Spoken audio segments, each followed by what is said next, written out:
شبح المواد الحافظه. واحد من المواد اللي سيئه السمعه جدا وبنخاف منها بشكل كبير هو المونوصوديوم جلوتاميت او جلوتاميت احاد الصوديوم، احيانا بنشوفه برمز E621. من المواد اللي بنحذر منها كتير لان في ناس كتير جدا بيكون عندها حساسيه منها، بتظهر في شكل ارتفاع في درجه الحراره، طفح جلدي، قيء او مشاكل في الهضم. المهم بالنسبه لي مش اني بس اخد بالي من المواد الحافظه المضافه للاكل، مهم جدا اخد بالي اصلا من طبيعه الاكل المصنع اللي انا بشتريه.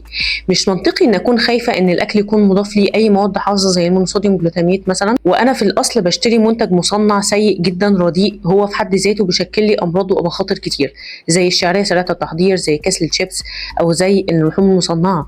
هنا الخطر مش هيكون من المواد الحافظه المضافه بنسب محسوبه وقليله، واصلا الخطر مش منها بشكل مباشر لو ما استخدمناهاش بشكل مبالغ فيه، لكن الخطر الحقيقي هو المنتج المصنع اللي احنا بنشتريه. فقبل ما نبص على المواد الحافظه نشوف نفسنا بنختار اصلا منتجات صح ولا خطر على صحتنا. خليكم في السليم.